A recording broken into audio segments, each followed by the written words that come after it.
Hey everyone, it's Kristen. So this is video 2, or you can call it basically the main video for Follow the Mutants. The one before it was kind of backstory leading up to the Follow the Mutants. So if you don't care to watch that, you don't have to, but this is definitely where the Follow the Mutants takes place. So we have like 5 comics to go through. Excuse me. Like I said, this is more of the bulk of it, so it might take longer. We'll see. But I tried to again try to condense it as much as I could because there's so much to go over. So it starts in Uncanny X-Men 225. This issue, um, the Fall of Mutant storyline has been read a lot. So this comic in particular is a little bit rough. You can see like spine damage before I knew to really take care of them. But yeah, that's what I do with my comics. I read them, but I know now to be a little bit more careful with them. Okay, so we see Colossus, and he is approached by this girl, and he's still recovering from injuries that he sustained fighting the Marauders. And so he's been out for a while. He hasn't been on the team for a while. Um, and so you see, this is Roma, who is a celestial being. She's then like an omniverse guardian, an arbiter of reality, and there's one other title of her that I can't think of. But she actually appeared in Captain Britain 1, and the Captain Britain Corps like answers to her. Like they're like hers to command, so to speak. So she's appearing to Colossus because he's questioning whether he should even go back to the X-Men. And she's like, you have a choice. Like after you make this choice, nothing will be the same. And she leaves him with a little statuette of himself. That's Colossus. And here's her real face that he's drawn, even though that's not the face he was looking at. And that will be important later. So then we see the adversary that he has invaded Roma's sanctuary, and you see there's a chessboard there.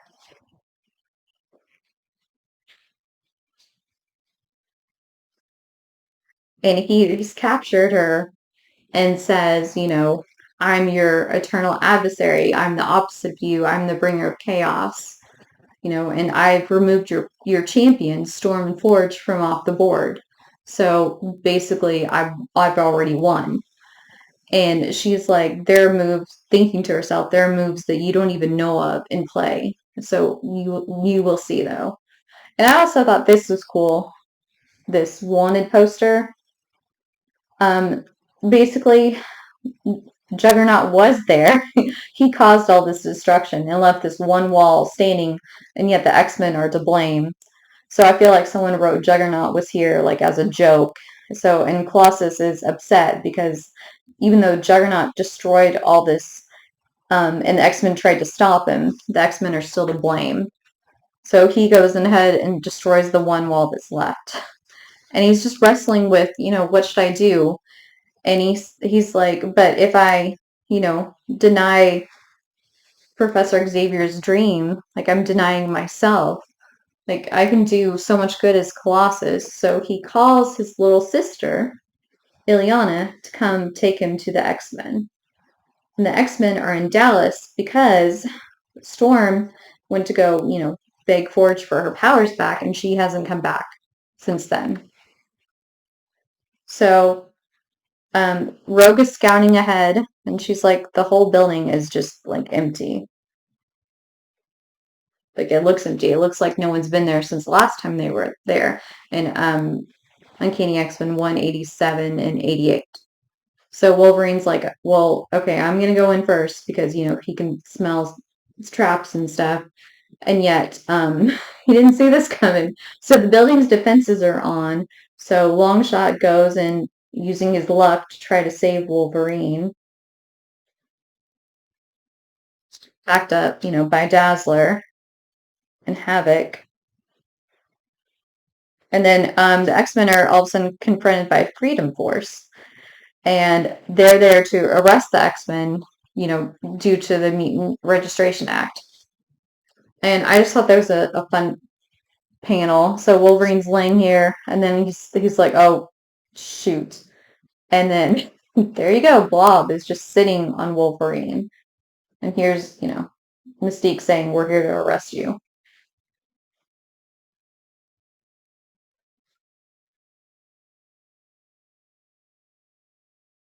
And so battle starts, and Longshot, who came to the X-Men, and he doesn't remember anything, doesn't have his, memory.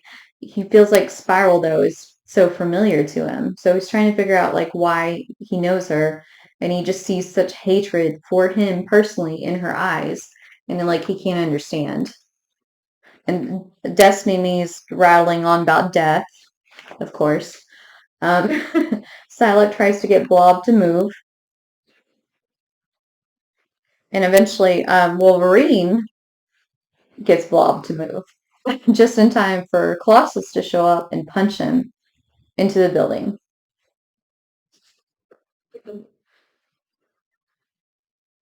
And then Mystique pretends to be Storm, who they came here looking for, and she's like, "Stop fighting! You shouldn't be fighting each other." And of course, Rogue knows that it's Mystique and not Storm. And Wolverine's like, "We need to go back into the building for cover, regroup, figure this out." And Destiny's like, "No, no, you can't go back into that building. Anyone that's in that building at dawn will die." And it's, I think, like 3 a.m. or something right now. It says it, I think, in the next comic book. But you see the sky like tears open, and Destiny says, I fear it's the beginning of the end for all of us, for the X-Men and for the world.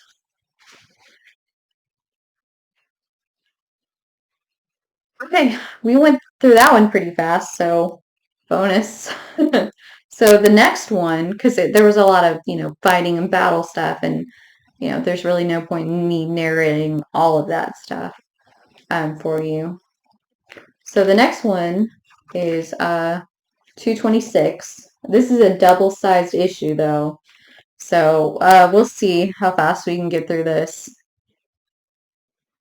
Okay, so when we last left them, we saw the hole in the sky, and here's the Dallas skyline. And okay, this part like made me chuckle because on the outside where it's night, it's snowing, and on the inside where it's light, it's summer. And it shouldn't be snowing because it is summer. And the guy remarks that the girl says we're skidding, and he says, "I'm sorry, but Texas cars don't come with snow tires, equipped with snow tires, especially in the summer." Okay, so I have to say, all the time I've lived in Texas, yeah, we we don't get very much snow. I've never personally heard of anyone that I know um have put snow tires on their car. I mean, that's just not a thing here. I mean, I couldn't imagine trying to drive in the snow. I mean, that's why every time we do get snow, which is pretty rare, everyone freaks out because they're like, "Oh my gosh, what am I supposed to do? I can't drive in this." But for the most part, there's really no need to put snow tires on your car like in the winter, like ever. Not here anyway. Okay, so back to the battle. Those two are important, and you'll see why later. So, Spiral puts a spell on Dazzler using Destiny's mask to blind her, and then she tries to decapitate Psylocke, but Rogue comes to the rescue. And then we have Storm and Forge, and Storm is like, "Oh my gosh, forgive me. I shouldn't have listened to everything he said. Like I thought, you were going to end the world, and I thought you were mad, and but it was just, an illusion." And he said, "You were tricked. That's what he does. He's the trickster." And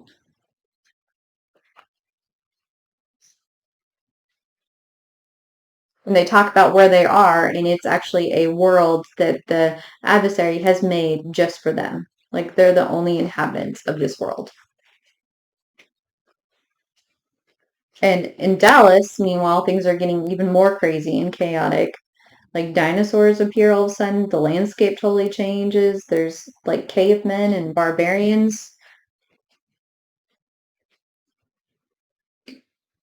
So Wolverine cuts Mystique loose and says, I don't know what's going on, but whatever it is bigger than us. We need to work together.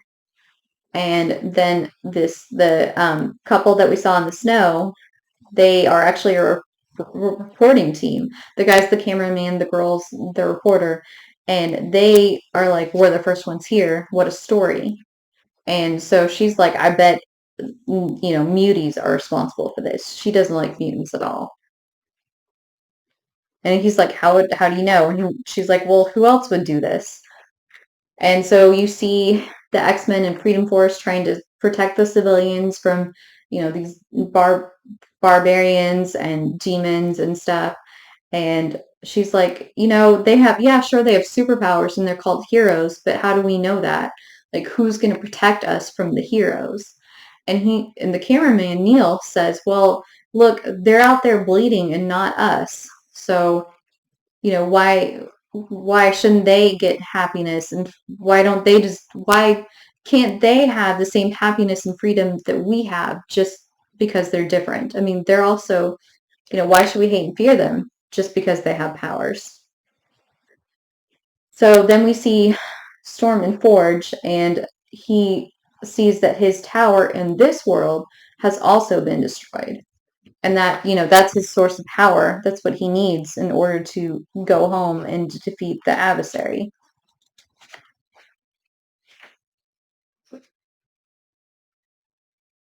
So basically, Forge says that this is all just a game to the adversary. They're just toys, they're just pawns. Like, he made this world for us, though, and we're safe here. So we should just stay here. We should just enjoy it. Isn't that what you want? Us to be together?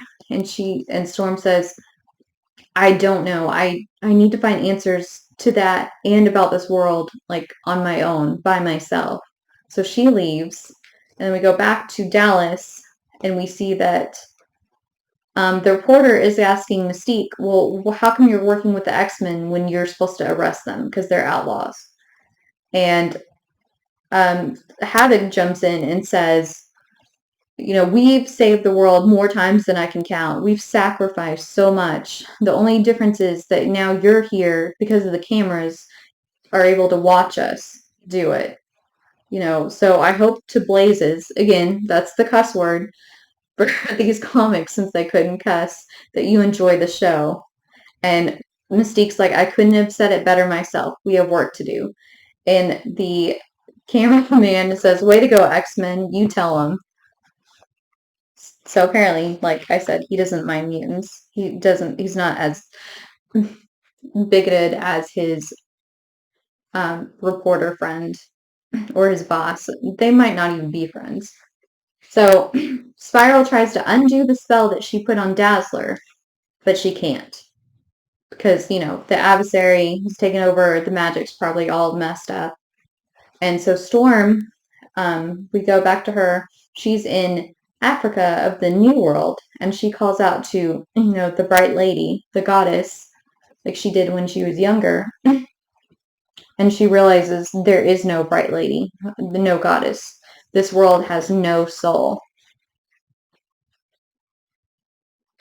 And we see, like I said, Freedom Force is trying to get all the civilians to safety. We see a group of Cheyenne Indians appear, and one of them goes to Crimson Commando and says, I'm a Cheyenne. I know what's going on. I know who can stop this. Forge can stop this. And some ignorant human sees Indians and shoots them. And Crimson Commando is like, what the heck? I mean, they're just trying to help. And then he wonders, he muses to himself, do we even deserve to be saved if this is how we treat each other? So it's been a year on this other world, which is why Storm has all this long hair again. Um, and she goes back to Forge, and you can see Forge's leg is just like basically just a rail now. This mechanical leg, because he used some of the technology in it to create new technology in this world. Like he has solar paneling and everything. And, they're like, I've missed you. And he says, do you have your answers? Did you find your answers when you were gone? And she says, I think so. I think I did. And they kind of wrestle with the idea of should they stay? Should they go? They're still not sure yet. And then the X-Men realize that no one's coming to help them. Not X Factor, not Fantastic Four, not Avengers. Those are the three teams they mention. And Destiny, she says, I see a glimmer of hope at the top of, the Eagle's Airy, which is Forge, and his penthouse and his sanctum sanctorum. She said, I see a glimmer of hope for the world. And then she turns to Colossus and says, you're not even supposed to be here. Why are you here? And that's another, a nod to what's going to happen. And she's like, I don't see anything for the X-Men though. Like their fate is sealed. So we go back to Forge and Storm, and they're still wrestling with like, what should they do? Like, should they leave? Should they stay?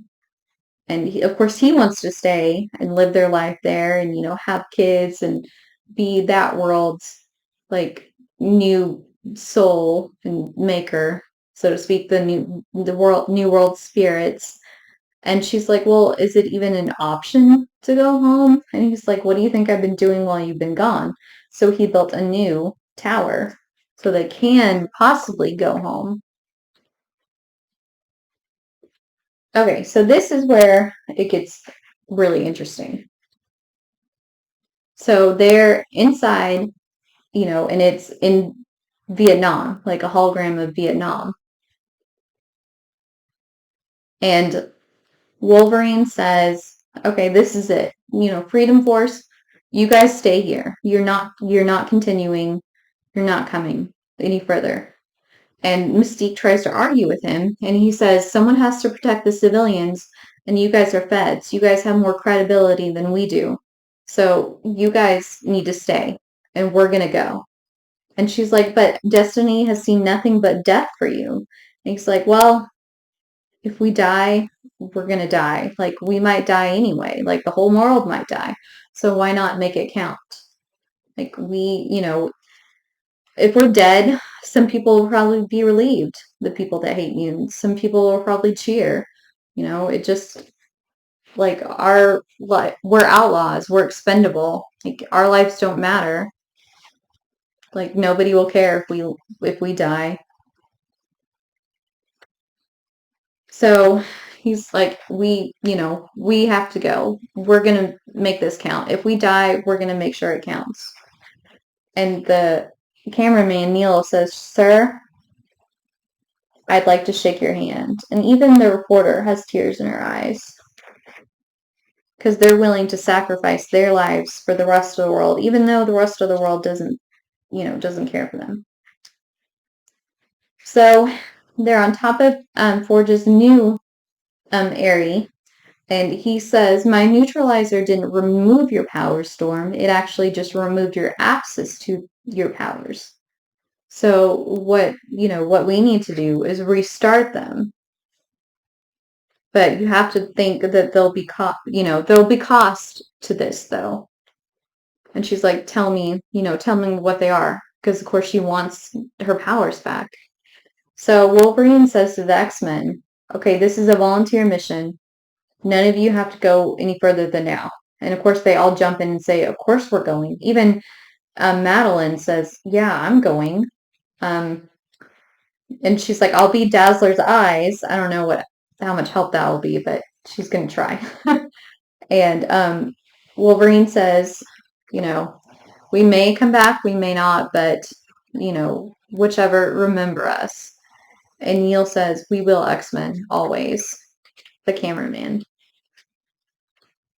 So Ford says, this took most of the circuitry, a circuit, wow, I can't say that word.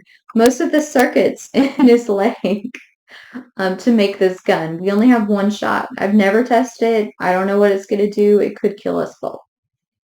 She's like, you know, it's, worth the risk. And she's like, nothing happened. And he was like, do you want your powers back? You have to want them back. They're yours. You just need to call them. And she's like, well, what if by getting my powers back, I become the untouchable goddess that I was? Like the unfeeling, untouchable, isolated person that I was. And he's like, if you haven't if you haven't learned anything in all these months together, then that is, such a pity. So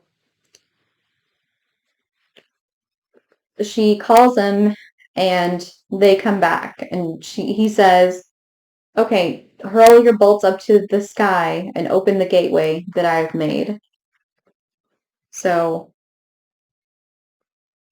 this is where we see that the adversary was the cowboy. And he realizes that Storm and Forge have escaped. And he's like, they are worthy adversaries yet. But unfortunately, they will still face their doom. Okay, so the bulk of it is in the next issue, which I think I can probably do it in about 10 minutes, so this video is only 30 minutes long, and I tried to go as fast as I could. I mean, usually it takes me 20 minutes to do like one comic book, so I think I'm doing pretty well. So, but looking at this, maybe I should just make it another video. So I think the next video will be the Fall of the Mutants and the Aftermath. And here in this video, you learn Forge's secret that he's been holding onto for like the last 10 years. We also touch a little bit on the aftermath of what has happened since after Fall of the Mutants. So I hope you join me for that video, and until next time, bye.